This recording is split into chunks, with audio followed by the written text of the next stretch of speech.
बिस्मिल्लाहिर्रहमानिर्रहीम। अस्सलाम वालेकुम स्टूडेंट्स, कैसे हैं आप सब? उम्मीद है आप सब खैरियत से होंगे। तो अब हमने स्टार्ट करनी है एक्सरसाइज नंबर 2.6 और ये लेक्चर नंबर 29 है। इस एक्सरसाइज में सिंथेटिक डिवीजन के बारे में पढ़ना है कि सिंथेटिक डिवीजन क्या होती है, इसमें क्या किया जाता है, कैसे क्वेश्चंस को सॉल्व किया जाता है इस मेथड को यूज़ करते हुए, और एक्सरसाइज के जो क्वेश्चंस हैं वो कैसे सॉल्व होंगे बाय सिंथेटिक डिवीजन। सो सबसे पहले इसको समझ लेते हैं ये क्या है। मैंने कुछ जो वर्ड्स हैं उनको अंडरलाइन किया है, जैसे कि synthetic division is the process of finding the quotient and remainder. Synthetic division जो है ये प्रोसेस है एक फाइंड करने की क्वोशंट एंड रिमाइंडर को। When a polynomial is divided by a linear polynomial, जब पॉलिनोमियल को डिवाइड कर दे एक लीनियर पॉलिनोमियल के साथ। और synthetic division long division method में हमारे पास शॉर्टकट भी है, ठीक है। सिंथेटिक डिवीजन शॉर्टकट भी है लॉन्ग डिवीजन मेथड्स के लिए, मतलब लॉन्ग डिवीजन मेथड जब आ जाएं तो उनका शॉर्टकट जो होता है वो सिंथेटिक डिवीजन होता है। मतलब ये आसान चीज़ है जो हम लोग करते हैं, तो आप समझेंगे तो आपको तब बहुत ईजी लगेगी। अच्छा, सिंथेटिक डिवीजन की डेफिनेशन तो ये होगी कि जिसमें हम लोगों ने क्वोशंट फाइंड करना होता है, रिमाइंडर फाइंड करना होता है, इसलिए सिंथेटिक डिवीजन करते हैं। मतलब फिर डिवीजन करने के लिए इसे करते हैं। पॉलिनोमियल डिवाइड होता है एक लीनियर पॉलिनोमियल के साथ। अच्छा, पॉलिनोमियल क्या है, तो पॉलिनोमियल को देख लेते हैं।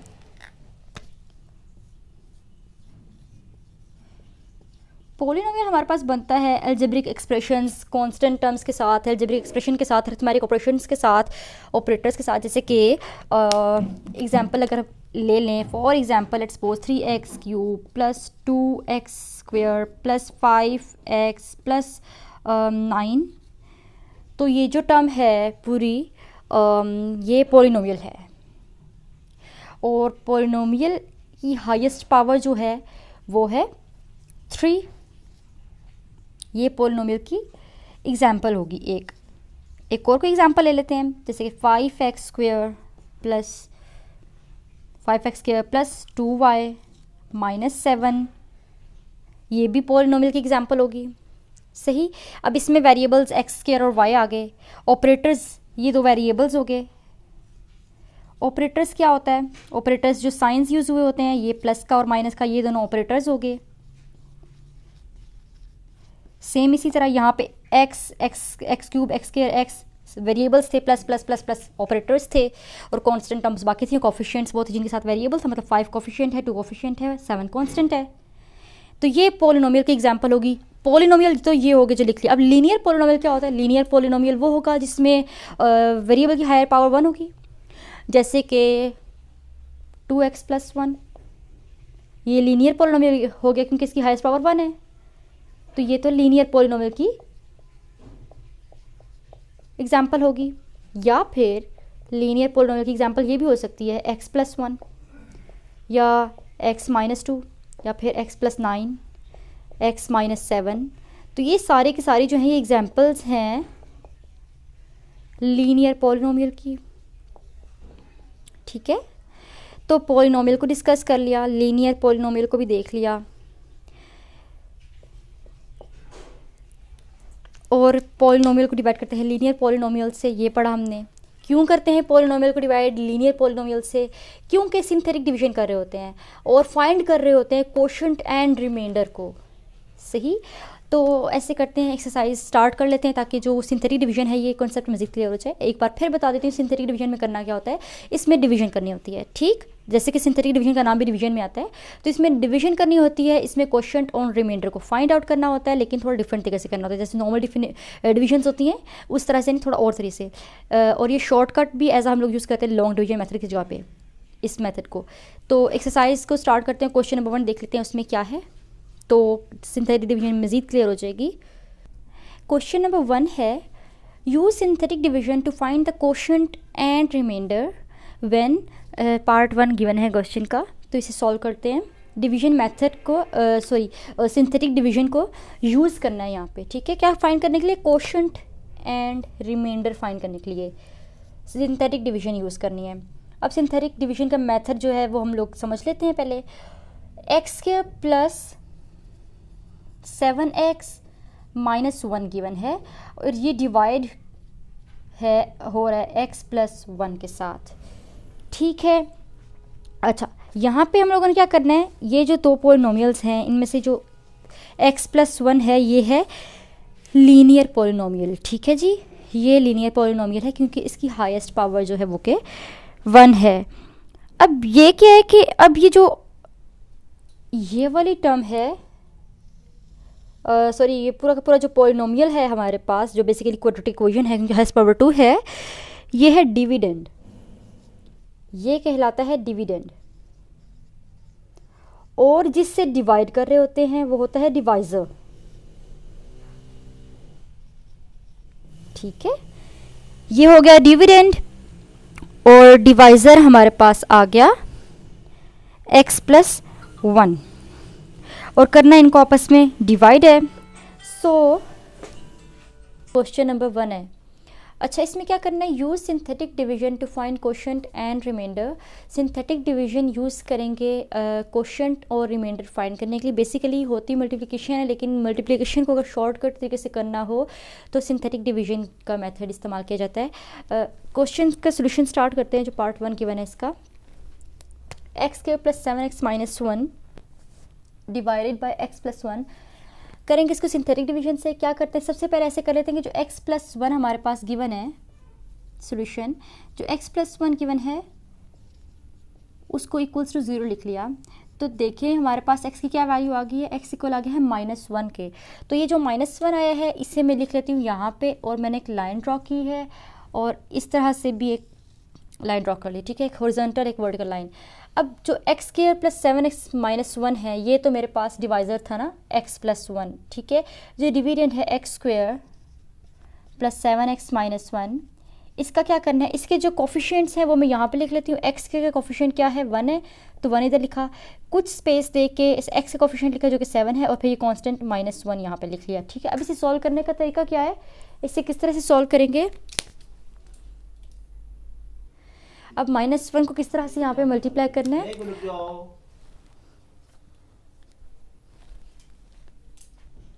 अभी जो फर्स्ट हमारे पास टर्म लिखी है इसको एज इट इज़ नीचे उतार लेंगे, 1 एज इट इज़ उतार लिया, और फिर जो ये वाला -1 है और ये 1 है, इन दोनों को मल्टीप्लाई करेंगे।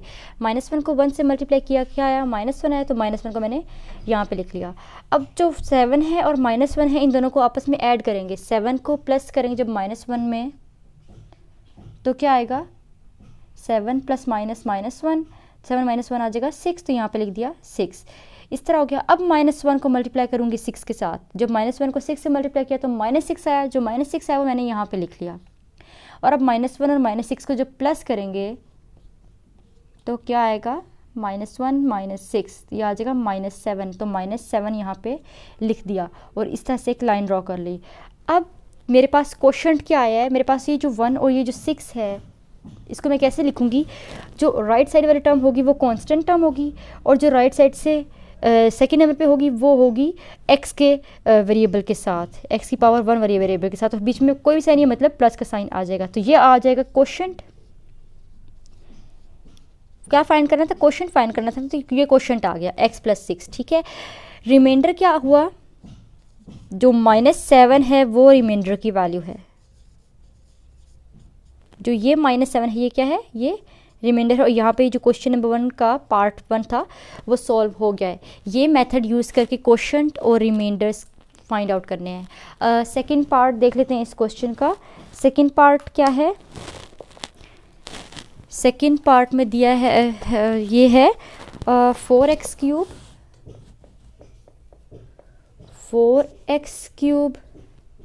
-5x + 15, ये पूरा डिविडेंड है और इसका डिवाइज़र क्या है, मतलब इसके साथ डिवाइड x+3 को डिवाइड करना है 4x³ - 5x + 15 के साथ। तो सेम मेथड यूज़ होगा यहाँ पे भी। क्या करेंगे, सबसे पहले x+3 को ले लेते हैं इक्वल्स टू 0, तो जब x+3 को 0 के इक्वल लिया तो x की वैल्यू आ गई -3, तो ये जो -3 आया है उसको मैं इस तरह से लिख सकती हूँ, एक स्ट्रेट लाइन और एक हॉरिजॉन्टल लाइन ड्रॉ की, -3 मैंने यहाँ पे लिख लिया। और जो कोफिशिएंट्स हैं इस डिविडेंड के वो लिख लेंगे यहाँ पे, x³ का है 4, फिर x² का कोई भी नहीं है तो मतलब 0 आ जाएगा क्योंकि x के का कोई भी कोफिशिएंट नहीं है, फिर x का कोफिशिएंट है -5 तो -5 लिखा, और कांस्टेंट है 15, तो 15 यहाँ पे लिख लिया। ठीक है, अब क्या करना है, अब ये जो फर्स्ट टर्म होती है वो हमेशा हम एज इट इज़ नीचे उतारते हैं, तो 4 को तो एज इट इज़ नीचे उतार दिया, फर्स्ट टर्म को एज इट इज़ उतार देते होते हैं। फिर क्या करते हैं, फिर -3 को जो यहाँ पे टर्म होती है और जो यहाँ पे होती है उन दोनों को आपस में मल्टीप्लाई करते हैं। तो -3 को 4 से मल्टीप्लाई किया, आ गया -12, 4 को 3 से 12 आता है, माइनस का साइन है तो -12 को यहाँ पे लिख लिया। ठीक है, अब जो ऊपर वाली टर्म और जो नीचे वाली टर्म होती है उन दोनों को आपस में ऐड करते हैं, तो 0 को जब प्लस करेंगे -12 के साथ तो वापस -12 आ गया। ठीक हो गया। अब यहाँ पे जो नंबर आता है उसको इस वाले नंबर से दोबारा मल्टीप्लाई कर देते हैं, तो 3 को मल्टीप्लाई करेंगे अब 12 के साथ, तो 3 को 12 से जब मल्टीप्लाई किया तो 3 2 ज़ा 6, 3 1 ज़ा 3, 36 आ गया, और माइनस माइनस प्लस होगा तो यहाँ पे लिख दिया 36।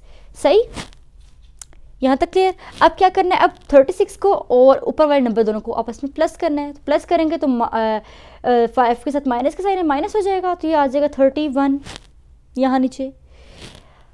अब -3 को 31 से मल्टीप्लाई कर लेते हैं, तो -3 को 31 से जब मल्टीप्लाई करेंगे 3 1 3, 3 ज़ा 9, साथ माइनस का साइन आ गया, कर मल्टीप्लाई रहे हैं।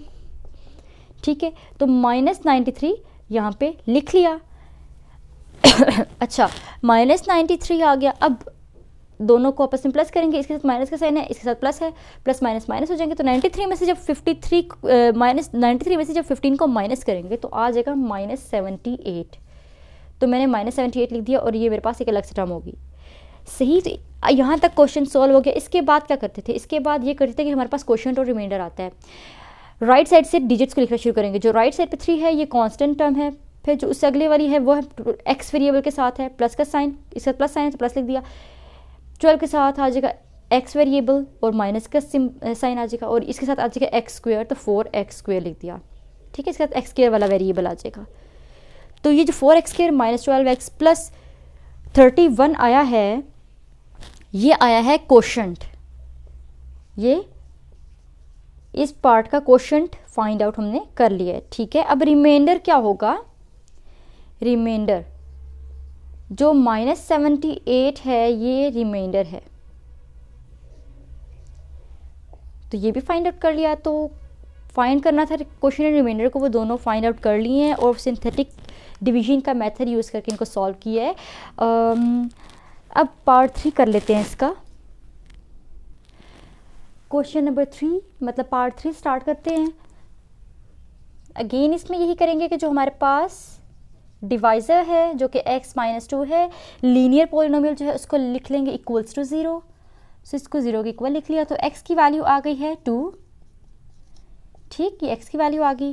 अब क्या करना है, अब हम लोगों ने इस तरह से लाइन ड्रॉ करके यहाँ पे 2 लिख लिया, और कोफिशिएंट्स इस वाले पूरे पॉलिनोमियल के यहाँ लिख लेंगे। ठीक है, तो x³ का कोफिशिएंट है 1, x² का भी है 1, x का है -3 और अगला है कांस्टेंट, तो वो 2 है, यहाँ लिख दिया 2 को। ठीक हो गया। इसके बाद क्या करते थे, फर्स्ट जो टर्म होती है वो एज इट इज़ नीचे उतर आती है, तो 1 एज इट इज़ नीचे उतर आया। अब 2 को 1 से मल्टीप्लाई किया, 2 1 ज़ा 2 आया, 2 यहाँ लिख दिया। अब दोनों को प्लस करेंगे तो 3 आ गया। अब इस 2 को और 3 को मल्टीप्लाई करेंगे तो आ जाएगा 6, 6 को यहाँ पे लिख लिया। अब दोनों को ऐड करना है, इसके साथ माइनस का साइन है, इसके साथ प्लस का साइन है, तो आ जाएगा 3, 3 यहाँ पे लिख लिया। अब 2 को 3 से मल्टीप्लाई करेंगे तो आ जाएगा 6, तो 6 को इधर लिखा। अब दोनों 6 और 2 को प्लस करेंगे तो आ गया 8, और यहाँ पे सोल्यूशन कंप्लीट हो गया है। ठीक है, अब क्वेश्चन क्या आया, जैसे लास्ट क्वेश्चंस में किया है कि राइट साइड से लिखना शुरू करते हैं, तो राइट मोस्ट जो हमारे पास नंबर होता है वो होता है कांस्टेंट, उसके बाद जो आता है वो एक्स के वेरिएबल के साथ होता है, फिर उसके बाद जो होता है वो x² वेरिएबल के साथ होता है। तो ये आ गया पूरा का पूरा हमारे पास क्वेश्चन x² + 3x + 3। रिमाइंडर क्या है, जो बचा हुआ लास्ट टर्म जो सी है ये रिमाइंडर होता है, तो इसको मैंने लिख दिया रिमाइंडर के बॉक्स में, मतलब रिमाइंडर मेरे पास आ गया है 8। तो क्वेश्चन भी फाइंड कर लिया, रिमाइंडर भी फाइंड आउट कर लिया। यहाँ पे क्वेश्चन नंबर 1 जो है उसके 3 पार्ट्स कंप्लीट हो गए हैं। ये सिंथेटिक डिवीजन का मेथड है जो हम लोगों ने 4 पार्ट्स में कर लिया। उम्मीद है स्टूडेंट्स आपको ये मेथड क्लियर हो गया होगा। आगे फुल एक्सरसाइज में यही मेथड यूज़ करते हुए सारे क्वेश्चंस को सॉल्व करना है। चलिए आप स्टार्ट कर लेते हैं क्वेश्चन नंबर 2 और इसके सारे पार्ट्स कर लेते हैं। Question number 2, find the value of H using synthetic division. Synthetic division use करते हुए एच की वैल्यू जो है वो फाइंड आउट करनी है। ठीक है जी, और फर्स्ट पार्ट में क्या है कि 3 अगर 3 जो है वो 0 है of the polynomial this, solution क्या होगा इसका, लेट पी ऑफ एक्स मतलब पोलिनोमियल लिख लेते हैं, P of x means polynomial लिखने लगे हैं, क्या है 2x³ minus 3hx² plus 9 polynomial given है एंड इट्स ज़ीरो इज़ 3 और इसका ज़ीरो है 3 एंड इट्स ज़ीरो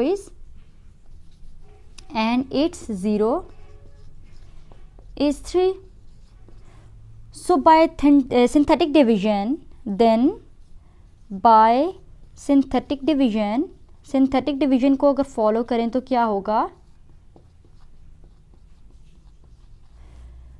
3 को लिखेंगे यहाँ पे, ठीक है जी। इसी तरह से वर्टिकल लाइंस और हॉरिजॉन्टल लाइन जो ड्रॉ करते हैं वो ड्रॉ कर ली।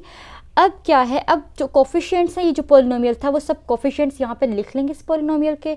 x³ का कोफिशिएंट है 2, फिर x² का है -3h, x का कोई कोफिशिएंट नहीं है तो उसकी जगह पे लिख दिया 0, फिर कांस्टेंट का कोफिशिएंट मतलब कांस्टेंट तो कांस्टेंट होता है, इसका कोई कोफिशिएंट नहीं होता, वो है 9, तो वो ऐसे लिख लिया, ठीक है। अब इसका सोल्यूशन करते हैं। फर्स्ट हम एज इट इज़ लिखते होते हैं हमेशा सिंथेटिक डिवीजन में, तो 2 को मैंने एज इट इज़ नीचे उतार दिया। फिर इस नंबर को और इस नंबर को मल्टीप्लाई करते हैं, 3 को 2 को मल्टीप्लाई किया आया 6, तो 6 लिखते हैं यहाँ पे, यहाँ लिख दिया। अब ऊपर वाले नंबर नीचे वाले नंबर दोनों को प्लस करते हैं, इसके साथ प्लस का साइन है, इसके साथ माइनस का साइन है, तो क्या आया 6 - 3h आ गया, ठीक है। अब 6 - 3h के साथ इस 3 को मल्टीप्लाई करना है क्योंकि इस टर्म को मल्टीप्लाई करना होता है, तो 6 - 3h को मल्टीप्लाई कर लेते हैं 3 के साथ, तो आ जाएगा 3 3 = 9h -3 6 = 18, सो यहाँ पे लिख दिया 18 - 9h, ठीक है जी। 18 - 9h यहाँ पे आ गया। अब क्या करना है, अब 0 में इसको 18 - 9h को ऐड करेंगे, तो जब ऐड किया तो वापस 18 - 9h आ गया, ठीक हो गया, यहाँ तक भी क्लियर। अब 3 को मल्टीप्लाई करना है इस 18 - 9h के साथ, तो 3 को 18 - 9h से मल्टीप्लाई करेंगे तो क्या आएगा, 18 - 9h के साथ 3 को मल्टीप्लाई करना है, 8 3 9 = 27 माइनस 3 को 18 से जब किया तो मल्टीप्लाई करके आंसर आ जाएगा 63, तो 63 - 27h हमने यहाँ पे लिख लिया, 63 - 27h इधर आ गया। अब 9 को जब माइनस करेंगे 63 - 27h के साथ, सॉरी यहाँ पे 54 आएगा, यहाँ 54 आया मल्टीप्लाई करके, जब माइनस किया तब आया 63, ऐड किया तो 63 - 27h आंसर आ गया। 3 को मल्टीप्लाई किया जब 18 - 9h के साथ तो 54 - 27 आएगा, और जब इन दोनों को 9 को ऐड कर लेंगे 54 - 27h के साथ तो 63 - 27h आ गया। तो अब इसे किस तरह से करना है आगे, ये जो हमारे पास लास्ट में टर्म आई है ये रिमाइंडर बन गई, ये रिमाइंडर होगी, और ये आ गया सारा हमारे पास आ गया क्वोशंट, ठीक है। क्वोशंट और रिमाइंडर तो यहाँ से आ गए पास, रिमाइंडर लिख लेते हैं। रिमाइंडर क्या आया, 63 - 27h रिमाइंडर आ गया। अब क्या करना है, जैसे कि हम जानते हैं कि 3 is the zero of polynomial, लिख लेते हैं कि since 3 is the zero of the polynomial, since 3 जो है is the zero of the polynomial, therefore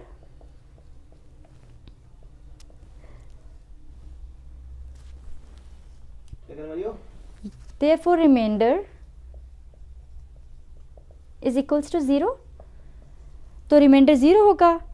अच्छा, अगर रिमाइंडर 0 है तो हम तो कह रहे हैं रिमाइंडर इक्वल है 63 - 27h के, इसका मतलब है 63 - 27h को इक्वल ले लेते हैं 0 के, तो ये हम ऐसे लिख सकते हैं 63 = 27h, ये इधर आके प्लस हो गया, फिर 63 / 27 इज इक्वल्स टू h, तो क्या वैल्यू आ गई h की, 7 / 3 कैंसिल करने के बाद। तो फाइंड करना था h की वैल्यू को यूजिंग सिंथेटिक डिवीजन, तो सिंथेटिक डिवीजन का मेथड यूज़ किया है, सारा मेथड स्टेप बाय स्टेप सारे क्वेश्चंस को सॉल्व किया और h की वैल्यू को फाइंड आउट कर लिया है, जो कि आई है 7 / 3। तो इस तरह से जो पार्ट 1 है क्वेश्चन नंबर 2 का वो कंप्लीट हो गया है। पार्ट 2 स्टार्ट करते हैं। ये पार्ट 2 है, इसमें भी h की वैल्यू को फाइंड आउट करना है। क्या करेंगे, सबसे पहले इसी तरह से कर लेते हैं कि अपना पोलिनोमियल लिखते हैं कि let p of x is equals to x³ - 2hx² plus 11, ये पोलिनोमियल है। और 1 इज़ द ज़ीरो दिया हुआ है हमारे पास, ये पोलिनोमियल का जो ज़ीरो है वो 1 है, एंड इट्स ज़ीरो इज़ 1। लिख लेते हैं कि एंड इट्स ज़ीरो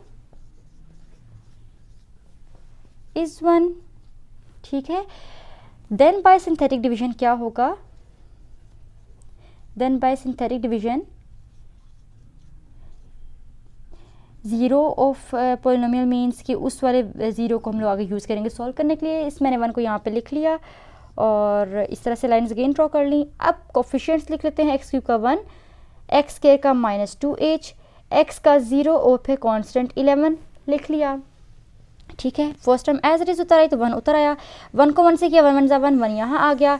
दोनों को सॉल्व किया मतलब ऐड किया तो -2h है प्लस 1 है तो 1 -2h लिख लिया, ठीक है। अब 1 -2h को 1 से मल्टीप्लाई किया तो 1 -2h, 0 को इन दोनों को प्लस किया तो वापस 1 -2h आ गया, ठीक है। अब 1 को दोबारा इससे मल्टीप्लाई किया तो अगेन यहाँ पे 1 -2h, और 11 में से प्लस करना है इसको तो आ जाएगा 12 -2h, ठीक है।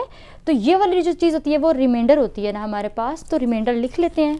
एज की वैल्यू हम रिमाइंडर से फाइंड आउट कर रहे हैं, क्योंकि इस क्वेश्चन नंबर 2 में हमने एज की वैल्यू निकालनी है, क्वेश्चन को और रिमाइंडर को नहीं पूछा गया, एज की वैल्यू को पूछा गया, तो रिमाइंडर से एज की वैल्यू फाइंड कर रहे हैं। तो 12 -2h रिमाइंडर हो गया। फिर लेकिन हम कहते हैं कि 1 is the zero of the polynomial, और ये कहते हैं कि since 1 is the zero of the polynomial so remainder 0 होगा। Since 1 is the zero of the polynomial, since 1 जो है वो 0 है पोलिनोमियल का, सो रिमाइंडर आ जाएगा equals to 0।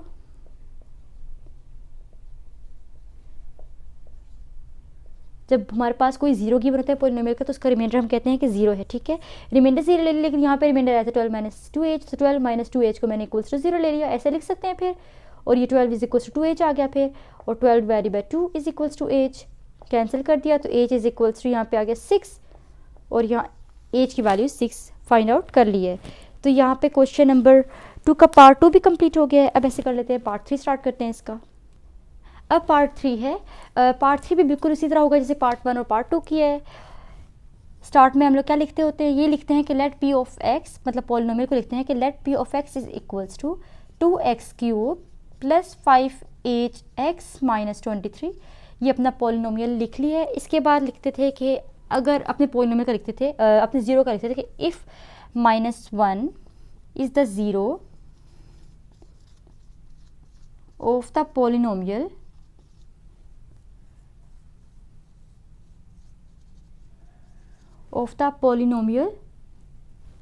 p of x, और पोलिनोमियल ये वाला है हमारे पास। अगर -1 इसका 0 है सो बाय देन लिख लेते हैं कि then by synthetic division, then by synthetic division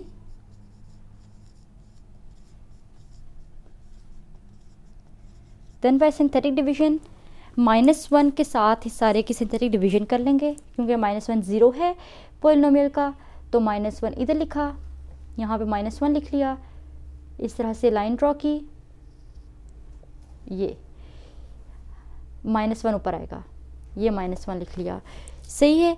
अब क्या है, अब कोफिशिएंट्स लिख लेते हैं सारे इन वेरिएबल्स के। तो 2 आ गया, x³ का कोफिशिएंट, x² का 0 है, x का 5h है, फिर कांस्टेंट है -23, 205h -23 लिख लिए। फर्स्ट वाला टर्म एज इट इज़ नीचे आती है तो 2 को एज इट इज़ उतार लिया, -1 को 2 से मल्टीप्लाई किया, -2 है, -2 इधर लिखा, 0 प्लस किया -2 वापस आ गया।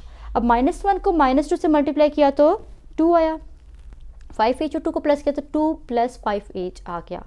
अब -1 को मल्टीप्लाई करना है 5h + 2 के साथ, तो हो जाएगा -5h -2, और अब इन दोनों को आपस में ऐड करेंगे जब -23 को और -5h -2 को, तो क्या आएगा, -5h -2 प्लस -23, तो -5h -25, तो -5h -25 को लिख लिया।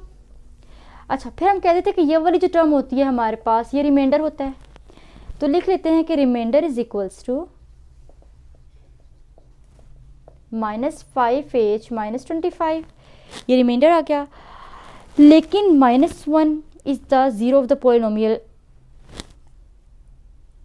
सो remainder is equals to 0, but -1 is the zero of the polynomial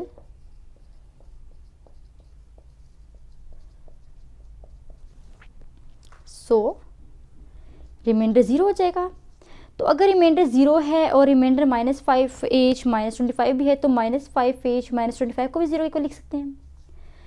इस तरह से ये हो सकता है कि माइनस यहाँ से कॉमन ले लें, या फिर हम ऐसे कर लें कि -5h या -5 कॉमन ले लें, बल्कि इस तरह कर लेते हैं, माइनस कॉमन ले लिए तो बन गया 5h + 25 इज इक्वल्स टू 0, और माइनस साइन खत्म हो गया तो बच गया 5h + 25 इज इक्वल्स टू 0, और ये हो जाएगा 5h इज इक्वल्स टू -25 और h is equals to -25 divide by 5, और ये आ गया h इज इक्वल्स टू -5। तो h की वैल्यू क्या आ गई, -5 आ गई है h की वैल्यू। और क्वेश्चन नंबर 2 का पार्ट 3 भी यहाँ पे सॉल्व हो गया है। इसमें भी वही काम किया जो फर्स्ट और सेकंड पार्ट में किया था, पॉलिनोमियल लेते थे और पॉलिनोमियल के कोफिशिएंट्स जो है सिंथेटिक डिवीजन के लिए यहाँ पे उसे कोफिशिएंट लिख देते थे, और जो उनसे वेरिएबल नहीं गिवन होता तो उसकी जगह पे 0 लिखते थे, और जो zero of the polynomial given होता है वो वाला नंबर यहाँ पे लेके सिंथेटिक डिवीजन कर रहे हैं। सिंथेटिक डिवीजन में आपको समझा चुकी हूँ कैसे होती है। यहाँ पे जो एंड पे टर्म आती है वो रिमाइंडर कहलाती है। रिमाइंडर को हम लोग लिख लेते हैं अपने पास, फिर हम कहते हैं कि अगर हमारे पास ये number zero of the polynomial है तो रिमाइंडर को जीरो होना चाहिए। तो रिमाइंडर आया हमारे पास ये होता है, लेकिन इस बात के बाद हम कहते हैं कि रिमाइंडर इक्वल्स टू 0 है, सो हम लोग रिमाइंडर को इक्वल्स टू 0 पुट कर देते हैं और फिर से सॉल्व करके एज की वैल्यू हमारे पास फाइंड आउट हो गई है फर्स्ट सेकंड थर्ड पार्ट में। तो उम्मीद है स्टूडेंट्स आपको क्वेश्चन नंबर 1 और क्वेश्चन नंबर 2 का जितने भी मैंने पार्ट्स को करवाए हैं सारे समझ में आ गए होंगे। अब हमारे पास इस एक्सरसाइज में क्वेश्चन नंबर 3, 4, 5 रहेंगे जो हम अपने नेक्स्ट वीडियो में करेंगे, नेक्स्ट लेक्चर में उनको डिस्कस भी करेंगे और उनका सोल्यूशन भी करेंगे। अगर आप चैनल पे न्यू है तो चैनल को लाजमी तौर पे सब्सक्राइब कर लें ताकि आने वाला हर न्यू लेक्चर आप तक पहुंच जाए, और बेल आइकॉन पे भी क्लिक कर दीजिएगा ताकि उसका नोटिफिकेशन भी आपको टाइम पे मिल जाए और टाइम पे न्यू लेक्चर्स को जो है देख लें। अपनी फ्रेंड्स क्लास फेलोज़ के साथ लाजमी तौर पे शेयर करिएगा, और वीडियो अगर पसंद आई तो इसे लाइक करें। अब मैं आऊँगी एक न्यू लेक्चर के साथ जिसमें करेंगे क्वेश्चन नंबर 3, 4, 5 का सोल्यूशन, और इसमें सारी डिस्क्रिप्शन भी होगी, एक्सप्लेनेशन भी होगी सारे लेक्चर की। तब तक के लिए अल्लाह हाफिज़।